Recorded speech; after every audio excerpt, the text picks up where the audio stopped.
Problem number 36 है कि if the line 2px plus y under root of 1 minus p square equal to 1 is always touch the ellipse x square upon a square plus y square upon b square equal to 1 for all p belongs to -1 to 1 -0। तो आपको बताने की eccentricity of the ellipse कितनी आएगी, है ना।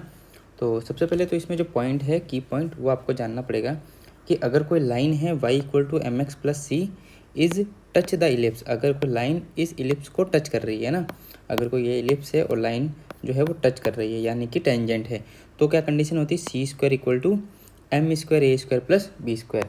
इससे हम इसेंट्रिसिटी फाइंड करेंगे। कैसे, देखो, तो हमारे पास जो लाइन है वो है 2px plus y under root 1 minus p square equal to 1। तो इसको हम है ना कन्वर्ट किस में करेंगे, y equal to m x plus c, इसमें कन्वर्ट करेंगे ना, ताकि हमको m की वैल्यू मिल जाए और c की वैल्यू मिल जाए।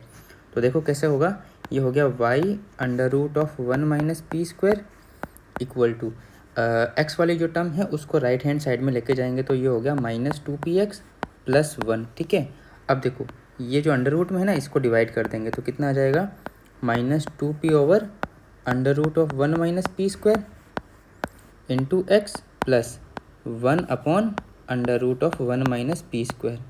यहाँ तक ठीक है। तो ये जो वैल्यू हो गई वो हमारे पास हो गई m और ये वैल्यू हो गई c। तो बस कंडीशन क्या है, उसमें वैल्यू पुट कर दो, c square equal to m square a square plus B square. तो सी स्क्वायर की वैल्यू देखो कितनी आएगी, 1 upon 1 minus p square, square करेंगे तो रूट हट जाएगा ना। ठीक है, और m की वैल्यू है 4p square over 1 minus p square, ये एम स्क्वायर की वैल्यू हो गई into a square plus B square.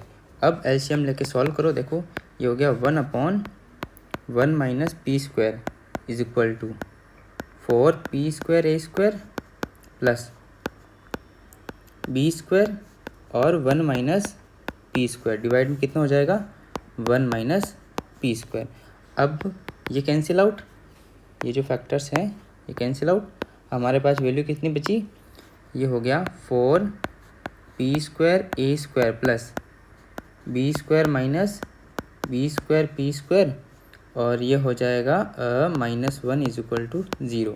अब यहाँ से देखो पी स्क्वायर वाले टर्म कॉमन लेते हैं, तो ये 4a square minus B square बचेगा इंटू पी स्क्वायर प्लस ये हो गया बी स्क्वायर -1 इक्वल टू 0।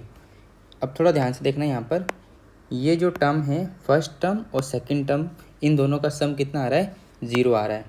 तो अब पॉइंट ये है कि आपको p कितना गिवन है, p गिवन है -1 to 1 और उसमें से 0 नहीं आना चाहिए ना। p की जो रेंज है वो क्या दे रखी है, -1 to 1 और 0 नहीं है। तो अगर मैं इसका स्क्वायर करूँ तो ऑलवेज पॉजिटिव आएगा, है ना, स्क्वायर करूँगा तो नेगेटिव वैल्यू पॉजिटिव बन जाएगी। एक पॉइंट तो आपको समझ में आ गया। दूसरा 0 नहीं है, ये पॉइंट मेन है कि ये 0 नहीं है।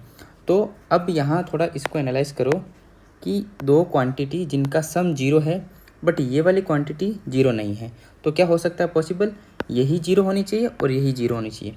ये आपको पॉइंट समझना है कि ये क्वांटिटी तो 0 होगी नहीं स्क्वायर करने पर, क्योंकि हमको इसकी रेंज जो है वो डिफाइन कर दी है। तो अब 0 भी आना चाहिए। दूसरा पॉइंट क्या है कि इनका सम भी 0 आना चाहिए। तो क्या पॉसिबिलिटी बनती है, केवल एक ही पॉसिबिलिटी है, ये 0 और ये 0 हो जाए।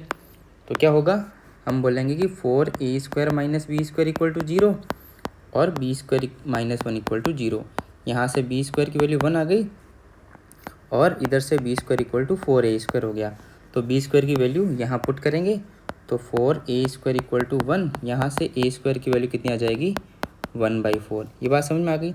अब देखो ये है बी स्क्वायर इक्वल टू 1 और a स्क्वायर इक्वल टू 1/4, तो यहाँ से b की वैल्यू 1 और a की वैल्यू 1/2, यानी कि b is greater then a आ रहा है। तो जब ऐसी कंडीशन होती है तो इसेंट्रिसिटी की वैल्यू कितनी होती है, e square equal to 1 minus A square upon b square. तो यानी कि 1 माइनस ए स्क्वायर की वैल्यू कितनी है, 1/4 और बी स्क्वायर की 1, यानी कि 1 माइनस 1/4 इक्वल टू 3/4। तो ई स्क्वायर इक्वल टू कितना आ गया, 3/4।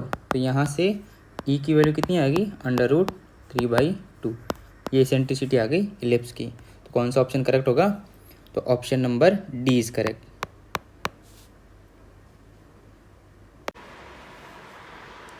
प्रॉब्लम नंबर 37 क्या है कि the value of the summation m running from 1 to infinity tan inverse 3m² minus 3m plus 1 over m की पावर 6 माइनस 3m की पावर 5 प्लस 3m की power 4 minus m³ plus 1। इसकी आपको वैल्यू फाइंड आउट करनी है। तो मैंने बताया था कि जब समीशन के सीरीज़ में टेन इनवर्स आए तो आपको क्या करना है, जो टेन इनवर्स के अंदर जो फंक्शन है इसको कन्वर्ट करना इस फॉर्मूले में, tan inverse x minus tan inverse y।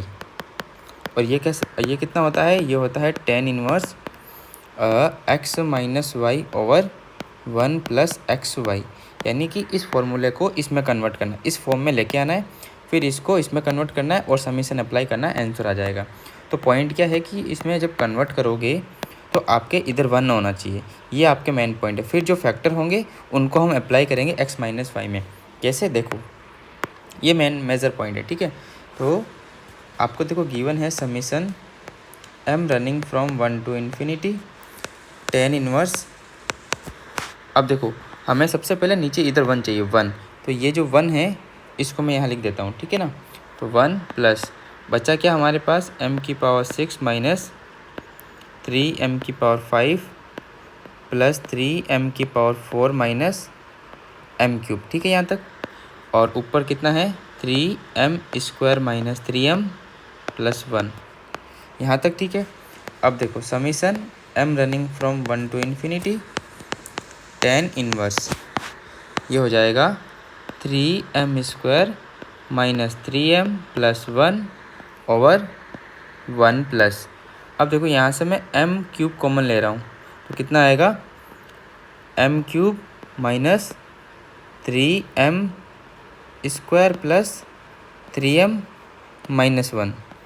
और ये अगर आप देखो ना, इसको आप जानते हो ये क्या है, ये है m माइनस 1 का होल क्यूब, ठीक है। तो आपको आना चाहिए पहचान में कि ये m माइनस 1 का होल क्यूब है ना।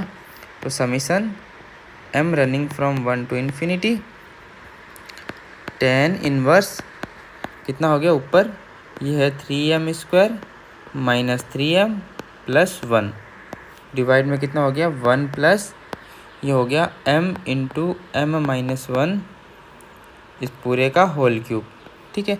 अब देखो दो फैक्टर आ गए हमारे पास, एक तो आ गया m और दूसरा आ गया m माइनस 1। अब इन दोनों से हम ऊपर वाला बनाएंगे, किस फॉर्म में बनाएंगे, x माइनस वाई के फॉर्म में बनाएंगे। कैसे, देखो ये हो गया summation m running from 1 to infinity tan inverse.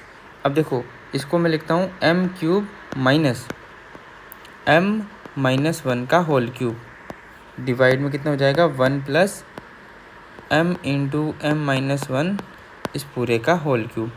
जैसे ही आप इसको सॉल्व करोगे ना तो ये एग्जैक्टली बनेगा 3m² माइनस 3m प्लस 1, ठीक है। यही आपको करना था, दो फैक्टर बनाने थे और ऊपर अप्लाई करना था। अब बस फॉर्मूला लगाएंगे हम, ये हो गया summation m running from 1 to infinity tan inverse, ये हो गया m³ माइनस ये हो जाएगा टेन इनवर्स m माइनस 1 का होल क्यूब, ठीक है यहाँ तक। तो अब देखो, अब इसमें हम है ना वैल्यू पुट करते हैं, ये एक तरफ से है ना इसको आप tn मान लो, तो n टर्म्स तक फाइंड कर लेते हैं, tn कितना रहा सम है ना n टर्म तक। तो सबसे पहले जब आप 1 रखोगे समीशन, इसको लिखता हूँ m running from 1 to n, कितना होगा ये होगा tan inverse m³ minus tan inverse m minus 1 का होल क्यूब। फिर हम है ना limit n tending to infinity लगा देंगे, तो यहाँ हो जाएगा tan inverse 1 minus tan inverse 0। जैसे ही 2 रखा तो tan inverse 2³ minus tan inverse कितना हो जाएगा 1³, फिर हो जाएगा plus tan inverse 3³ minus tan inverse 2³। मैं वैल्यू पुट कर रहा हूँ, ठीक है ना, डॉट डॉट कहाँ तक, n टर्म्स तक, यानी कि tan inverse n³ minus tan inverse n minus 1 का होल क्यूब। तो यहाँ से देखो अब इसमें से ये टर्म कैंसिल आउट और यहाँ पर ये कैंसिल आउट और ऐसे ही चलती जाएगी, कैंसिल आउट होती जाएगी। तो यहाँ देखो इसमें फर्स्ट टर्म कैंसिल आउट हो रही है, तो लास्ट वाले में कौन सी कैंसिल आउट होगी, लास्ट वाली, ठीक है। तो बचा कौन, तो हमारे पास tn बचा tan inverse n cube minus tan inverse zero, tan inverse zero तो जीरो ही होता है, तो टी एन कितना आ गया, ये आ गया टेन इनवर्स एन क्यूब, ये सम की वैल्यू आ गई।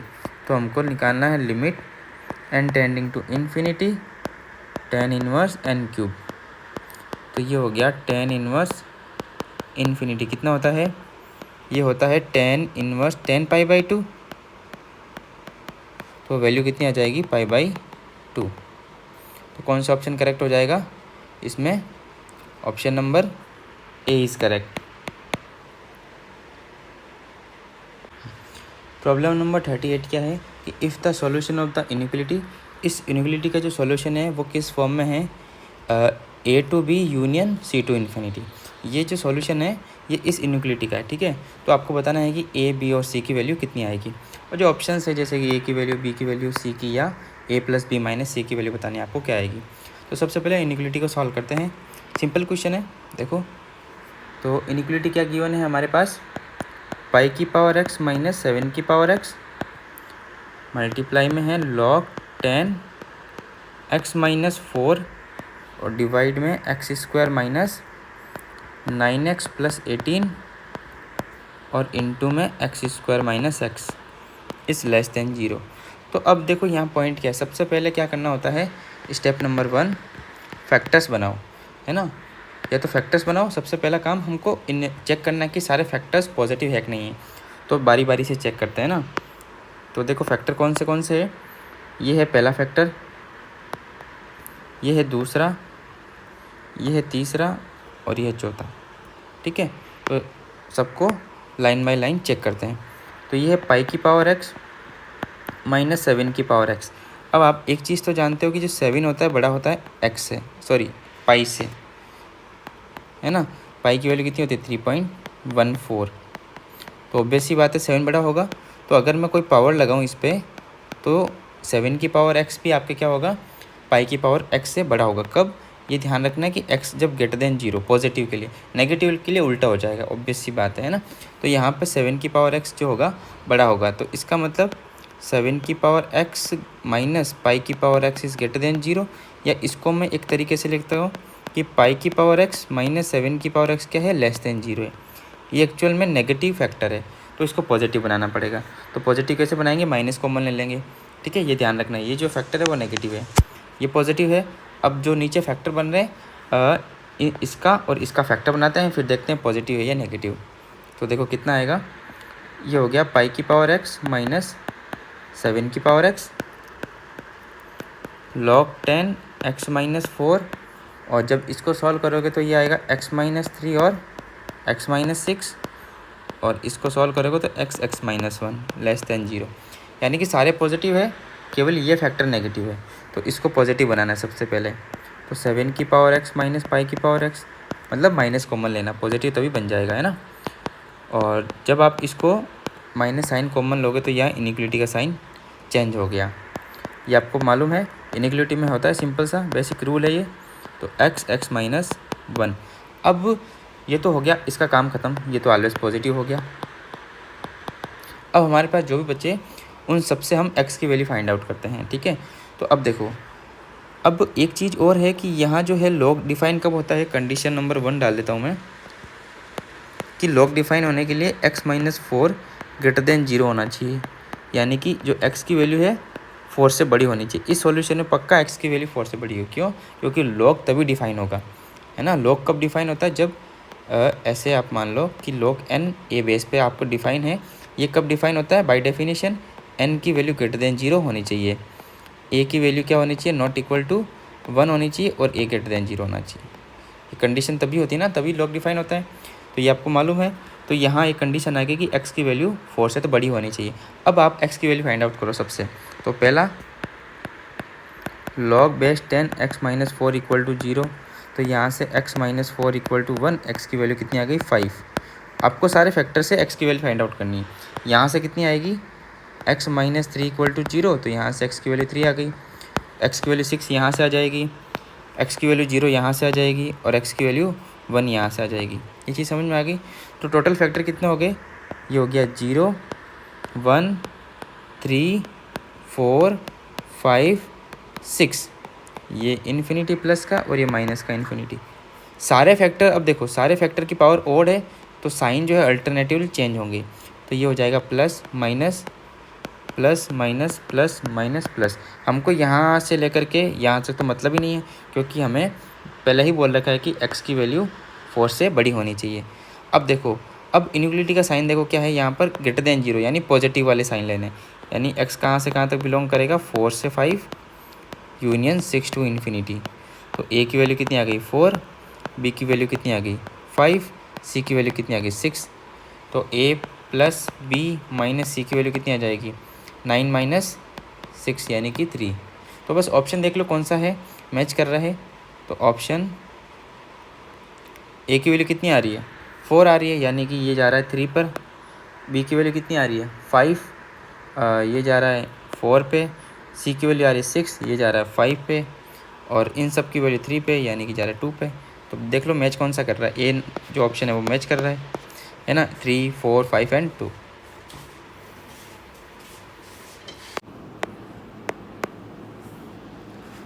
प्रॉब्लम 39 क्या है कि let the equation x cube plus y cube plus 3xy minus 1 equal to 0 represent the coordinate of the one vertex A and the equation of the side B C of a triangle A B C if B is a orthocentre of a triangle A B C. ये line ध्यान रखना, B क्या है orthocentre है of triangle A B C. Then the equation of the side A B is y equal to m x plus c. Then absolute value आपको बतानी है 4 minus M minus सी की। तो इसमें सबसे पहले हम क्या करेंगे कि जो इक्वेशन है, ये इक्वेशन, इससे हमारे पास दो वैल्यू फाइंड आउट होगी। क्या कि एक ट्रायंगल है ए बी सी, उसका जो वर्टेक्स ए है वो फाइंड आउट होगा इस इक्वेशन से, और ये जो इक्वेशन है बी सी जो साइड है उसकी इक्वेशन फाइंड आउट होगी, है ना, दो चीज़ें बी सी और वर्टेक्स ए। तो हमको इसकी वैल्यू फाइंड आउट करनी है। तो की पॉइंट क्या है, देखो की पॉइंट सबसे पहले तो आपको मालूम होना चाहिए, ये सिंपल सा फॉर्मूला है, a cube plus b cube plus c cube minus 3 a B c. इसकी वैल्यू कितनी होती है a plus b plus c upon 2 into A minus b का whole square plus b minus c का whole square plus c minus a का whole square. ठीक है, तो इसका यूज़ करके हम वर्टेक्स ए और side B C find out करेंगे। तो इक्वेशन है x cube plus y cube plus 3xy minus 1 equal to 0। तो इसको मैं लिख सकता हूँ x cube plus y cube plus minus 1 का क्यूब माइनस 3, अच्छा ये माइनस है, अच्छा प्लस ये, चलो ये हो जाएगा एक्स वाई और माइनस 1 इक्वल टू 0। तो देखो सेम फॉर्म बन गई ना ये। ठीक है, अब अप्लाई करेंगे इसको। तो जैसे ही अप्लाई करेंगे तो कितना आएगा, इसकी जगह हम लिख सकते हैं a plus b plus c, यानी कि x plus y minus 1 upon 2। और क्या है ए माइनस बी का होल स्क्वायर, यानी एक्स माइनस वाई का whole square plus b minus c का होल स्क्वायर का मतलब कितना हो जाएगा, ये आपका हो जाएगा वाई प्लस 1 का whole square plus x plus 1 का whole square is equal to 0। तो यहाँ से हमारे पास वैल्यू आएगी एक्स प्लस वाई माइनस 1 और एक्स माइनस वाई का स्क्वायर प्लस वाई प्लस 1 का स्क्वायर प्लस एक्स प्लस 1 का होल स्क्वायर। अब देखो ये पॉजिटिव क्वांटिटी है, बॉस स्क्वायर है, तो 0 कौन कौन होगा, देखो एक बार हो जाएगा x plus y minus 1 equal to 0। यहाँ से इक्वेशन आ गई, ये हो गई इक्वेशन ऑफ बी सी। क्या हो जाएगी y is equal to 1 minus x, ये इक्वेशन ऑफ बी सी आ गई। अब यहाँ से दो को, इसको 0 के इक्वल रखूँगा और इसको 0 के इक्वल रखूँगा, तो हमारे पास दो एक वर्टेक्स आ जाएगा x इक्वल टू माइनस 1 और y इक्वल टू माइनस 1, ये ए वर्टेक्स है। ठीक है, ये के वर्टेक्स आ गए, ए पॉइंट कितना आ गया -1 कोमा -1। तो रफली डायग्राम बना लेते हैं हम, है ना। तो देखो रफली डायग्राम ये लो, अरे ठीक है, ये आपका ट्रायंगल बन गया। अब ये वर्टेक्स आ गया ए -1 कोमा -1, बी और सी, ये आपका इक्वेशन है y equal to 1 minus x. ठीक है यहाँ तक। अब देखो हमको ए बी फाइंड आउट करनी है ना, तो ए बी फाइंड आउट करने के लिए ये जो वर्टेक्स बी है वो हमको मानने पड़ेंगे। कैसे, देखो मैं मान लेता हूँ कि ये जो लाइन की इक्वेशन है, तो इस लाइन के ऊपर कोई पॉइंट मान लेते हैं, है ना। तो हम लेट एज्यूम कि x इक्वल टू कितना मान लो, कुछ ही मान लो, t मान लो। तो हमारे पास y की वैल्यू कितनी हो जाएगी 1 माइनस टी। क्यों, क्योंकि ये जो पॉइंट है इस लाइन के ऊपर है, तो सेटिस्फाई करेंगे। तो हम क्या करते हैं एज्यूम कर लेते हैं कि x की वैल्यू t है तो y की वैल्यू 1 माइनस टी, यानी कि जो b के पॉइंट आ जाएंगे वो आएंगे t 1 माइनस टी। ये आपको थोड़ा सा ध्यान रखना है, ठीक है, ये आपको सोचना आना चाहिए। ये पॉइंट आ गए, देखो ए बी के पॉइंट आ गए। अब एक और मेजर पॉइंट गिवन है कि b is orthocentre of triangle A B C. देखो किसी भी ट्राइंगल के अंदर अगर कोई वर्टेक्स जो है उसका ऑर्थो सेंटर है तो इसका मतलब वो जो वर्टेक्स है वो राइट एंगल है, कहने का ये मतलब है ना। जो वर्टेक्स पर एंगल बनेगा वो कौन सा बनेगा, राइट एंगल बनेगा, ठीक है, क्योंकि राइट एंगल ट्राइंगल के अंदर ही जो ऑर्थो सेंटर होता है वो कहाँ होता है, जहाँ वर्टेक्स जहाँ आपके एंगल 90 डिग्री होता है, ठीक है। तो ये पॉइंट आपको ध्यान में होना चाहिए, कोऑर्डिनेट ज्योमेट्री का ये पॉइंट है। तो अब ये पॉइंट हो गया, इसका मतलब एक चीज़ समझ में आ गई कि ए बी और बी सी दोनों क्या है, परपेंडिकुलर है। परपेंडिकुलर तो स्लोप लगाओ, स्लोप वाला फॉर्मूला कि स्लोप जो ए बी की होगी इनटू जो स्लोप होगी किसकी, बी सी की, उन दोनों का मल्टीप्लाई -1 के इक्वल। तो ए बी की स्लोप कितनी आएगी, देखो ए बी की स्लोप आ जाएगी 2 minus T upon T plus 1 और मल्टीप्लाई में स्लोप ऑफ बी सी कितनी है, बी सी की स्लोप -1 है, इक्वल टू कितना -1। तो इसको सॉल्व करेंगे तो वैल्यू आएगी 2 minus t equal to t plus 1।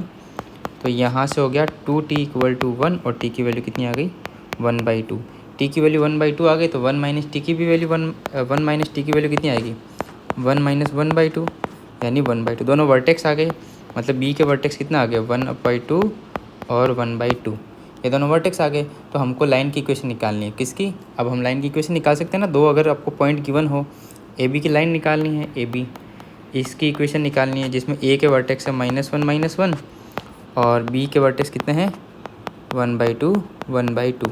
तो बस फॉर्मूला लगा दो, y minus y1 equal to y2 minus y1 upon x2 minus x1 और x माइनस x1। तो y minus y1 y2 minus y1 यानी 1/2 प्लस 1 ओवर ये हो जाएगा 1/2 प्लस 1 इंटू एक्स प्लस 1, ठीक है।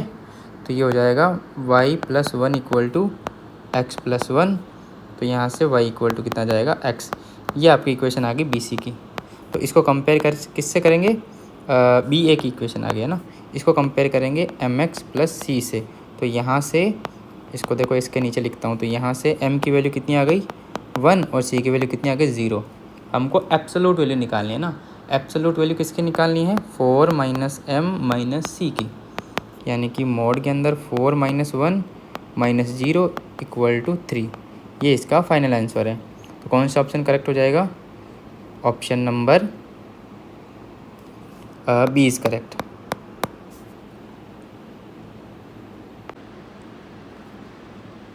प्रॉब्लम नंबर 40 है, let f x and g x are the continuous function defined in real domain and real codomain such that √1 minus F x square equal to g x है, then which of the following statement are necessary to, ये आपको बताना है।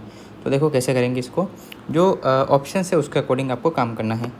तो पहला तो जो आपके रिलेशन गिवन है एफ एक्स और जी एक्स में वो क्या है, √1 माइनस एफ एक्स का whole square is equal to g x, ठीक है ना।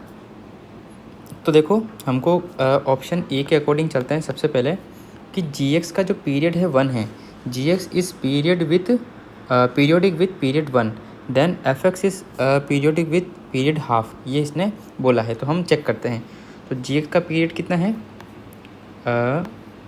पीरियड ऑफ जी एक्स ये कितना गिवन है 1 है। इसका मतलब क्या हुआ, by definition g x plus 1 is equal to g x, ठीक है। अब इसमें फंक्शन की वैल्यू पुट कर देंगे, ये जो रिलेशन है स्टार, इसको स्टार नाम दे देते हैं। तो ये हो जाएगा √1 माइनस एफ एक्स प्लस 1 का whole square is equal to √1 minus F x का होल स्क्वायर। तो यहाँ से स्क्वायर रूट हटेगा और 1 भी हट जाएगा, माइनस से माइनस हटेगा, यानी कि x प्लस 1 इस पूरे का whole square equal to F x का होल स्क्वायर।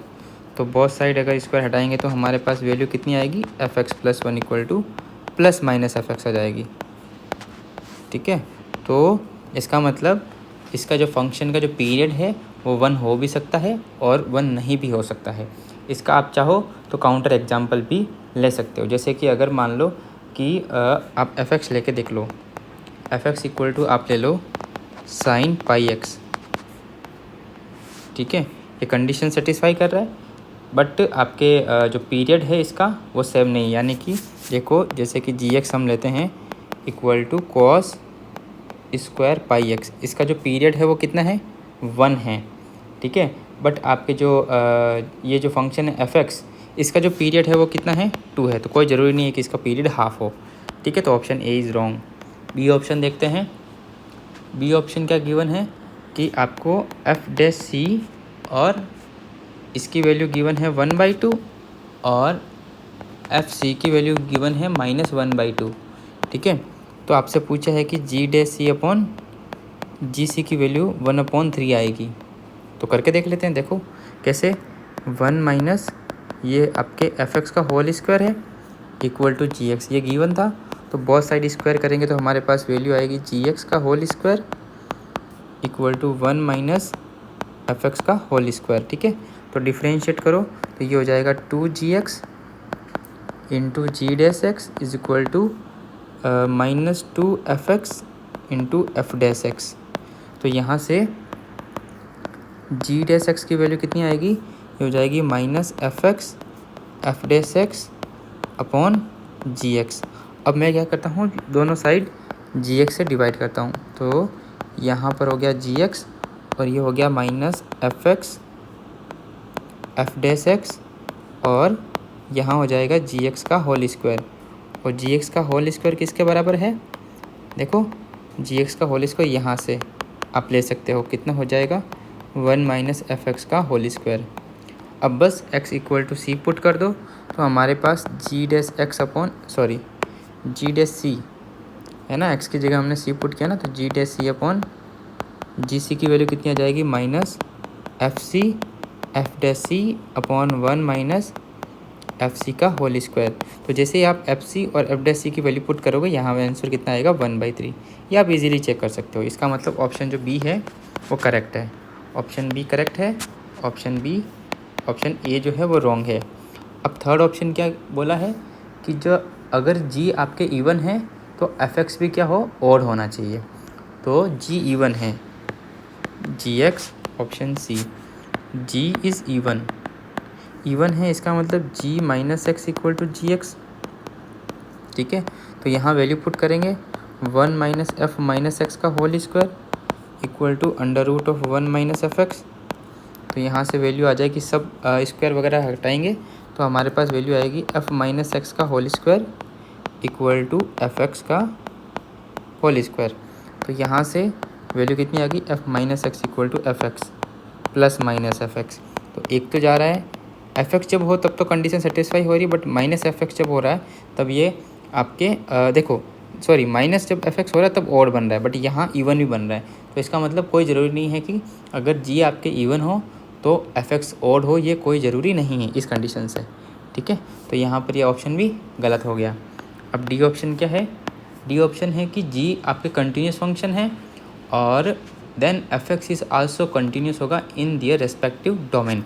तो सबसे पहले हम क्या करते हैं कि g(x) आपके गिवन है √1 माइनस f(x) का होल स्क्वायर है।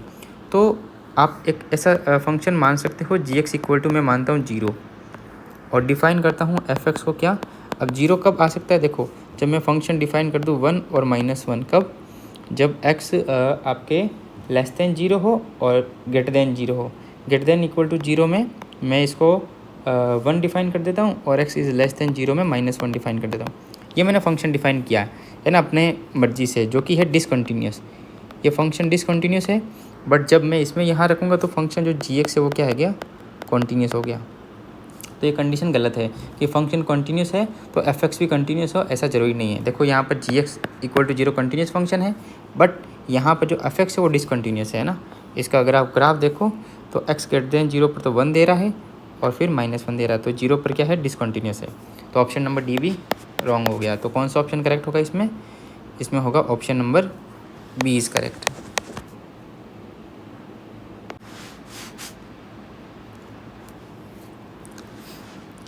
प्रॉब्लम नंबर 41 क्या है कि tangent is drawn at point p, q on the parabola y square equal to 4x. Tangent are drawn from any point on this tangent to the circle x square plus y square equal to a square such that the chord of contact passes through a fixed point r, x. तो आपको बताना है कि इन चारों में से कौन सा रिलेशन होल्ड करेगा.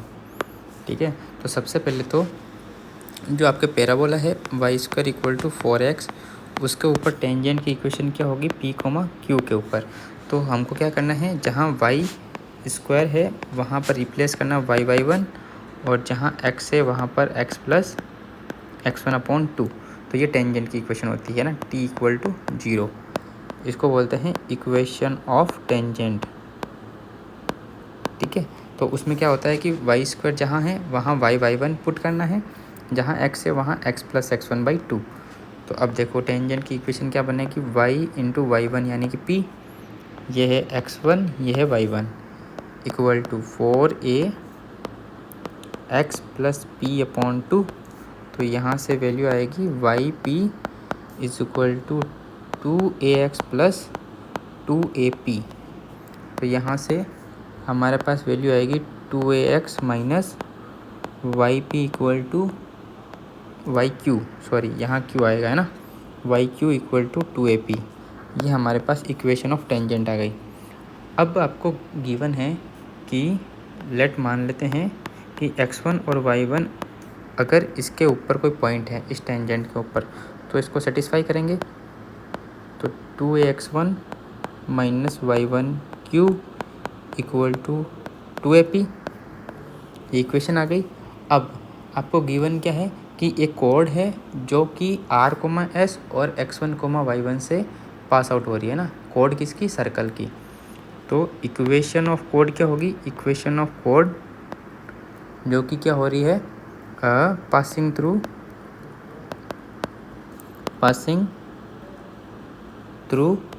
r, s और x1, y1.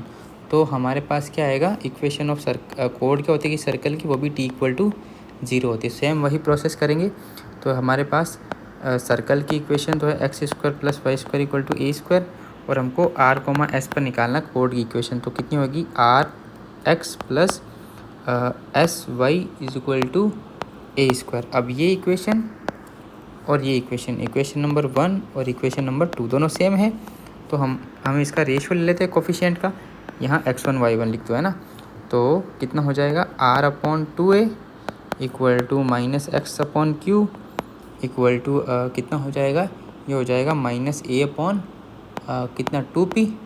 ठीक है, ये हो जाएगा माइनस a/, यहाँ माइनस आएगा है ना, कहाँ पर, यहाँ माइनस आएगा.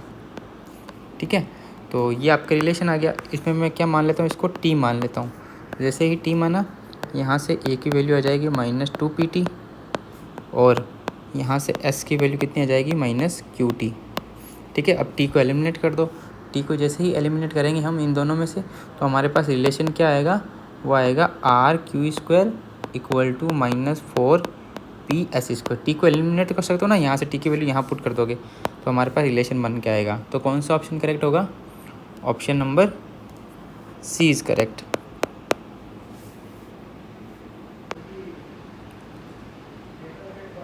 प्रॉब्लम नंबर 42 क्या है, let function f(x) is equal to √e⁻x plus x minus a for a belongs to real number. If there exist है x0 जो कि बिलोंग कर रहा है -1 to 1 such that f(x0) equal to f(x0) है ना, then the range of a आपको बतानी है कितनी आएगी. तो इसमें काफ़ी कुछ चीज़ें हमको फाइंड आउट करनी पड़ेगी. देखो कैसे, कि सबसे पहले हमको जो फंक्शन गिवन है वो क्या गिवन है, f(x) equal to √e⁻x plus x minus a. ठीक है ना, जहाँ पर a क्या है, आपके रियल नंबर है. तो इसमें मैं डेरिवेटिव निकालता हूँ. फंक्शन का जो नेचर है वो देखते हैं, इंक्रीजिंग है या डिक्रीजिंग. तो f(x) कितना आएगा, √x का कितना होता है, 1/2 √e⁻x plus x minus a, और e⁻x का कितना होगा, e⁻x एंड प्लस 1. तो यहाँ से देखो एक चीज़ नज़र आ रही है, e⁻x plus 1/2 √e⁻x plus x minus a. ये क्वांटिटी जो है कौन सी, ये क्वांटिटी ऑलवेज पॉजिटिव, ये भी हमेशा रूट है तो ऑलवेज पॉजिटिव, यानी कि जो एफ डैश एक्स है वो ग्रेटर देन 0 हो गया for all x belongs to real number के लिए। फॉर ऑल एक्स के लिए हम बोल सकते हैं कि एफ डैश एक्स क्या हो गया, ग्रेटर देन 0 हो गया फॉर ऑल एक्स के लिए। कोई भी एक्स ले लो, F dash X greater than 0 मतलब फंक्शन इंक्रीजिंग है, यानी एफ एक्स क्या है, एफ एक्स आपके है इंक्रीजिंग, एफ एक्स इंक्रीजिंग है फॉर ऑल एक्स के लिए। एक्स की कोई भी वैल्यू ले लो, फंक्शन इंक्रीजिंग है। तो अब देखो हमें गिवन क्या है, हमें गिवन है f into f x not is equal to x not, हमको गिवन है जहाँ एक्स की वैल्यू कहाँ से कहाँ तक है, एक्स नॉट की -1 से 1 के बीच में। अब देखो एक्स की कोई भी वैल्यू लो, फंक्शन इंक्रीजिंग है, पॉजिटिव है, ठीक है, इंक्रीजिंग है,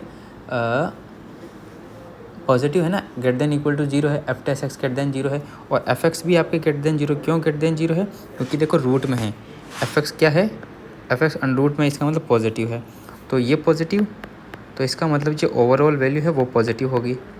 अगर ओवरऑल वैल्यू पॉजिटिव है तो इक्वल टू में कौन है, एक्स नॉट है, तो ये भी पॉजिटिव होना कंपलसरी है। इसका मतलब जब एक्स नॉट की वैल्यू भी क्या होगी, पॉजिटिव होगी।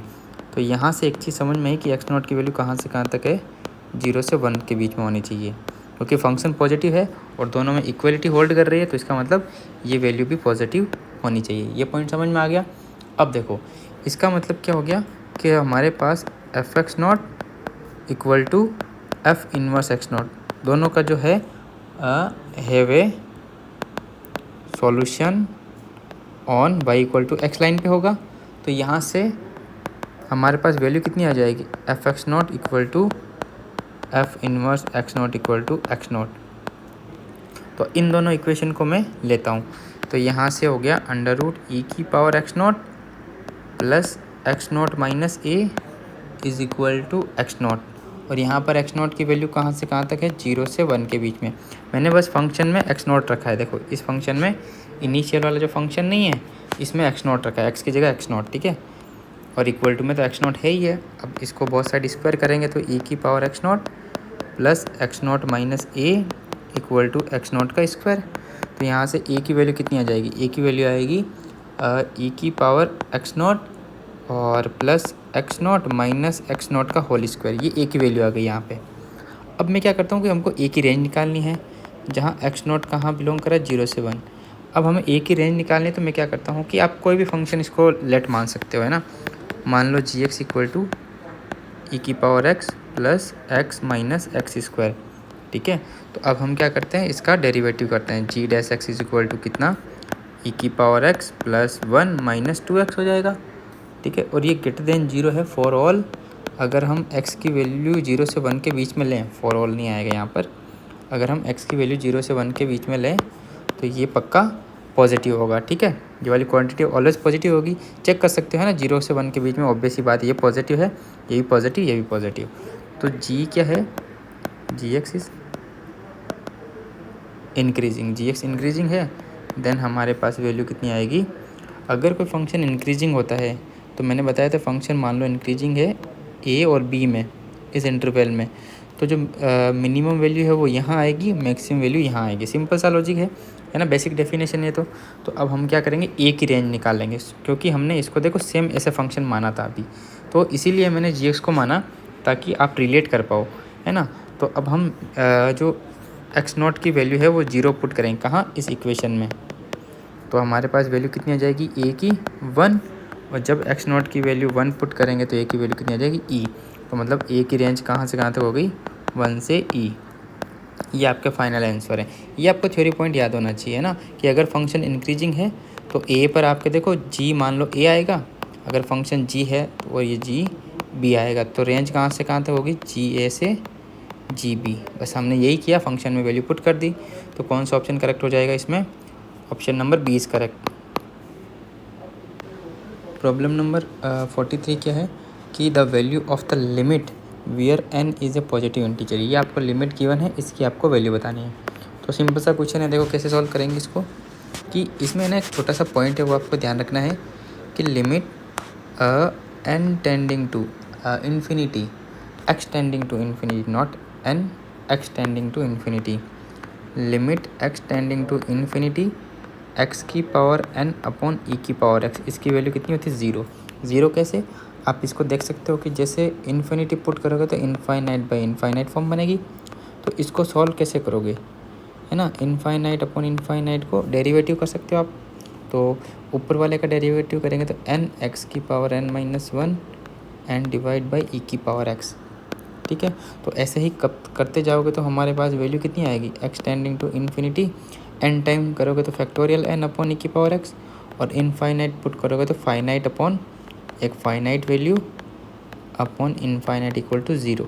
ठीक है, तो इसका मतलब इसकी वैल्यू 0 हो गई। अब हम लिमिट लेते हैं, लिमिट है एक्स टेंडिंग टू या n tending to, x tending to infinity, और गिवन है, देखो इसको लिख सकता हूँ 2 की पावर एक्स की पावर एन अपॉन ई की पावर एक्स माइनस ई की पावर में है एक्स की पावर एन अपॉन ई की पावर एक्स। ठीक है, थोड़ा ध्यान से देखना, और ये है एक्स की पावर एन अपॉन ई की पावर एक्स। ये चीज़ समझ में आ गई। अब हम क्या करते हैं, लेट एक्स की पावर एन अपॉन ई की पावर एक्स को हम टी मान लेते हैं। तो जैसे ही हम एक्स टेंडिंग टू इनफाइनाइट करेंगे, एक्स की पावर एन अपॉन ई की पावर एक्स, मतलब टी की वैल्यू कहाँ जाएगी, 0 पे जाएगी। तो हमारी लिमिट चेंज हो जाएगी, टी टेंडिंग टू 0, 2 की पावर टी माइनस 3 की पावर टी अपॉन ये कितना हो जाएगा टी। ये देखो 0/0 फॉर्म बन गई, तो बस सिंपल सा एल हॉस्पिटल लगा दो। तो लिमिट टी टेंडिंग टू 0, इसका होगा 2 की पावर टी लॉग 2 माइनस 3 की पावर टी लॉग 3, और डिवाइड में तो 1 हो जाएगा। तो जैसे ही 0 पुट करेंगे तो log 2 माइनस log 3, ये इसका आंसर है। तो कौन सा ऑप्शन करेक्ट हो जाएगा, option number A is correct. Problem number 44, the minimum value of the function f x is equal to x की पावर 3/2 प्लस एक्स की power minus 3/2 minus 4 into x प्लस 1/x for all the values of real values of x. ठीक है, हमको इस function की minimum values निकालनी है। तो सिंपल सा क्वेश्चन है, देखो क्या करेंगे।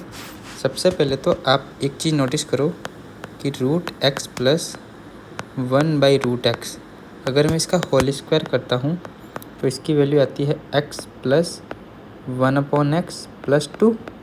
ठीक है, और अगर मैं इसका क्यूब करता हूँ तो रूट एक्स प्लस 1/√x का क्यूब, तो ये कितना होगा, ये होगा x की पावर 3/2 प्लस एक्स की power minus 3/2 plus 3 into root x plus 1/√x।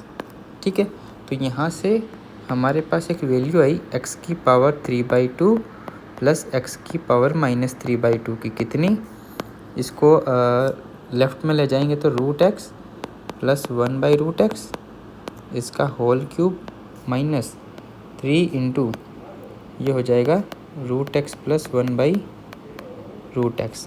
ठीक है ना, ये वैल्यू आ गई। अब ये वैल्यू हम फंक्शन में पुट करेंगे। फंक्शन क्या है, फंक्शन है x की पावर 3/2 प्लस एक्स की power minus 3/2 minus 4 into x प्लस 1/x। यहाँ से देखो x प्लस 1/x की वैल्यू कितनी आ जाएगी, रूट एक्स प्लस 1/√x, इसका होल स्क्वायर माइनस 2। तो बस वैल्यू पुट करते जाएंगे हम। तो एफ एक्स हमारे पास बन के आ गया कितना, इसकी वैल्यू तो हो गई रूट एक्स प्लस 1/√x का क्यूब माइनस 3 इंटू अंडर√x प्लस 1/√x माइनस 4। अब x प्लस 1/x की वैल्यू कितनी है, रूट एक्स प्लस 1/√x का होल स्क्वायर माइनस 2। तो इसको थोड़ा सिंप्लीफाई करते हैं तो वैल्यू कितनी आएगी, अंडर√x प्लस 1/√x का होल क्यूब माइनस ये हो जाएगा 4 into root x plus 1/√x का whole square minus 3 into root x plus 1/√x। ठीक है, और प्लस 8, ये आपके पास फंक्शन बन के आया। तो अब हम क्या करते हैं, इसमें लेट मान लेते हैं, रूट एक्स प्लस 1/√x को हम क्या मानते हैं, टी। जैसे टी माना, अब एक चीज़ यहाँ एनालाइज करने वाली है कि ये क्वांटिटी पॉजिटिव है क्योंकि रूट में है, ये भी रूट में है, तो क्वांटिटी पॉजिटिव होगी। तो इसका मतलब जो टी है वो भी आपके क्या होगा, पॉजिटिव होगा। ठीक है, ये आपको समझ में आना चाहिए। टी भी आपके क्या होगा, पॉजिटिव होगा। लेकिन आप जानते हो कि इसमें अगर मैं AM GM लगाता हूँ तो टी की वैल्यू कहाँ से कहाँ तक आएगी, t is greater than equal to 2 आएगी, है ना। AM GM लगाओगे तो इसमें t greater than equal to 2 आएगा। ये चीज़ समझ में आ गई for all x greater than equal to 0 के लिए। ठीक है, ये आपको मालूम होना चाहिए। तो अब fx, अब हमारे पास फंक्शन जो बना इसको हम नया नाम दे देते हैं। ये जो फंक्शन बना t के फॉर्म में, इसको हम gt नाम देते हैं, जो कि हो गया t³ -4t² -3t + 8। अब हम क्या करते हैं, जैसे ही आया तो अब इसका मिनिमम और मैक्सिमम निकालना है, तो हम क्या करते हैं, इसका डेरिवेटिव करते हैं मिनिमम मैक्सिमम के लिए। तो ये हो जाएगा 3t² -8t -3 और इक्वल टू 0 पुट करेंगे। जैसे ही हम 0 पुट करेंगे हमारे पास दो वैल्यू आएगी। कौन सी वैल्यू आएगी, एक तो आएगी t = 3 और एक t की वैल्यू आएगी -1/2। तो ये तो जो वैल्यू है कैंसिल आउट हो जाएगी। क्यों, क्योंकि t की वैल्यू 2 से बड़ी होनी चाहिए। तो केवल कौन सी वैल्यू कंसिडर होगी, t = 3। अब t = 3 मिनिमम है या मैक्सिमम है वो चेक कर लेते हैं। तो डबल डेरिवेटिव निकालते हैं। तो डबल डेरिवेटिव जैसे निकालेंगे कितना आएगा, 6t -8 और t = जैसे मैं 3 रखूँगा तो कितना आएगा, t = 3 रखने पर ये आएगा आपके 18 -8 यानी कि 10 ग्रेटर देन 0 है, मतलब मिनिमम है ना। t = 3 क्या है, मिनिमा है। तो t = 3 पर मिनिमम वैल्यू आएगी। तो मिनिमम वैल्यू ऑफ g यानी कि हमारा जो फंक्शन है उसकी कितनी आएगी, वो आएगी g3, यानी कि कितना 3 पर वैल्यू पुट कर दो। इसमें किस पर वैल्यू पुट करेंगे हम, इस फंक्शन में यहाँ पर। तो जैसे ही 3 हम पुट करेंगे तो वैल्यू कितनी आएगी, -10। तो कौन सा ऑप्शन करेक्ट हो जाएगा इसमें, ऑप्शन नंबर 20 करेक्ट।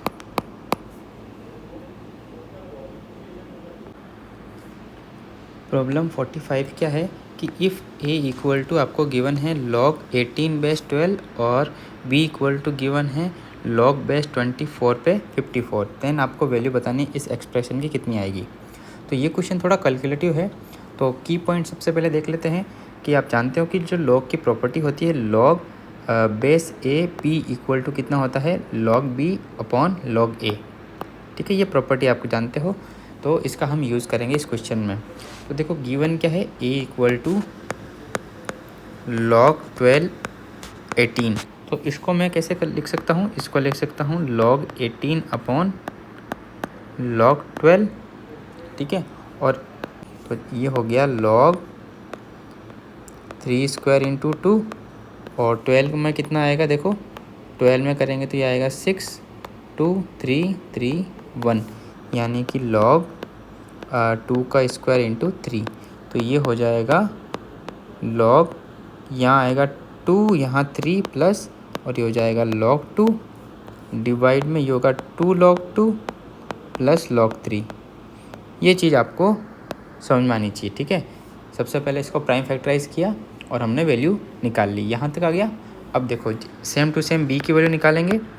b की वैल्यू है log 54/log 24 लिख सकता हूँ मैं इसको सिंपल सा। 54 का जैसे आप करोगे तो इसका आंसर आएगा 3 log 3 प्लस log 2। ये प्राइम फैक्टर करके निकालना आपको, है ना, चेक करना ये जैसे अभी मैंने किया ना वैसे। तो ये होगा log 2 प्लस log 3। ये b और a की वैल्यू आ गई हमारे पास दोनों। अब हम क्या करते हैं इसमें, क्योंकि देखो ये है ना जो क्वेश्चन है, अगर आप डायरेक्ट a की वैल्यू यहाँ पुट करते हो ना, a और b की वैल्यू डायरेक्ट यहाँ पुट करोगे तो बहुत लेंथी जाएगा। तो इसीलिए इसको सबसे पहले जितना सिंप्लीफाई हो सके उतना सिंप्लीफाई करो, और सेम टर्म में आने के बाद जैसे कि देखो a की वैल्यू log 2 log 3 में आ रही है, b की वैल्यू भी log 2 और log 3 में आ रही है। तो अब इसमें आप क्या करो कि log 2 = x मान लो और log 3 = y। ऐसा करने से क्या होगा कि जो कैलकुलेशन वो सबसे इजी हो जाएगी, है ना, और हम इसको एलिमिनेट कर पाएंगे। अब देखो ध्यान से, तो यहाँ से a की वैल्यू कितनी आ गई, a की वैल्यू आ गई x + 2y over y + 2x, और यहाँ से b की वैल्यू कितनी आ गई, b की वैल्यू आ गई x + 3y over 2x, 2x नहीं आई थिंक 3x है, 2x + y। ठीक है, ये वैल्यू आ गई आपके पास। इसको सॉल्व करेंगे, है ना। इसमें क्या करेंगे कि यहाँ से x की वैल्यू या y की वैल्यू निकालेंगे और b में पुट करेंगे। कैसे देखो, ये हो जाएगा a into Y plus 2x is equal to x plus 2y। तो ये हो गया A Y plus 2ax equal to x plus 2y। तो यहाँ से देखो वैल्यू कितनी आएगी, अगर मैं इसको यहाँ से लेके जाता हूँ, ये हो गया 2ax minus x equal to 2y minus ay। तो वैल्यू x की निकालेंगे तो 2a minus 1 equal to y common आएगा तो 2 माइनस a। ठीक है, ये इक्वेशन नंबर आप इसको 1 दे सकते हो। अब मैं इसको सॉल्व कर रहा हूँ तो कितना आएगा देखो, b 3x plus y equal to x plus 3y। तो यहाँ से 3bx plus by is equal to कितना हो जाएगा, x प्लस 3y। ठीक है, तो जैसे ही मैं यहाँ पे एक्स वाई टर्म को एक साइड में कर देता हूँ तो वैल्यू कितनी आएगी, ये हो जाएगा x को कॉमन लिया तो 3b minus 1 equal to y को कॉमन लिया तो 3 माइनस बी। ठीक है, तो यहाँ से y की वैल्यू कितनी आ गई, x into 3 minus 1 over 3 minus b. ये आपकी आ गई y की वैल्यू। अब y की वैल्यू यहाँ पुट कर दो तो ये हो जाएगा x 2a minus 1 is equal to x into 3b minus 1 over 3 minus b into 2 minus है। अब इसको बस सॉल्व करना है, x कैंसिल तो 2a minus 1 3 minus B is equal to 3b minus 1 और 2 माइनस ए। इसको सॉल्व कर सकते हो आप। बेसिकली बस कुछ नहीं करना है, इसको सिंप्लीफाई करना है एकदम। जैसे ही सिंप्लीफाई करोगे आपके पास आंसर आ जाएगा। ठीक है, जैसे इसको सिंप्लीफाई करोगे ना तो देखो आपके पास बनेगा क्या, मैं बता रहा हूँ। जैसे ही मल्टीप्लाई करोगे तो a b plus 5 into A minus b equal to 1। अब ये बना, बट आप बोलोगे कि आपके जो क्वेश्चन उसमें तो ए प्लस बी का होल स्क्वायर आ रहा है, ये सारी चीज़ें आ रही है। तो आप इसको बनाओ, इसको है ना कन्फर्म उसी फॉर्म में इसमें कन्वर्ट करना पड़ेगा। कैसे करोगे, देखो यहाँ जो ए बी है ना उसको आप कंसिडर करो कि आप जानते हो कि ए प्लस बी का होल स्क्वायर कितना होता है, ये होता है A square plus B square plus 2ab। तो यहाँ से ए बी की वैल्यू निकाल लो, कितना आएगा ए प्लस बी का होल स्क्वायर माइनस ए square minus B square upon 2। तो बस वैल्यू पुट कर दो, तो ए प्लस बी का होल स्क्वायर माइनस ए स्क्वायर माइनस बी स्क्वायर, ये हो जाएगा प्लस का 10 into A minus B is equal to 2। तो हमको जो रिक्वायर वैल्यू है वो आ जाएगी, कौन सी, ए प्लस बी का होल स्क्वायर और plus a into 10 minus a plus minus का b into 10 minus b equal to कितना आ जाएगा 2। तो ओवरऑल जो इसकी वैल्यू है कितनी आएगी 2। तो कौन सा ऑप्शन करेक्ट हो जाएगा, तो फिर option number C is correct.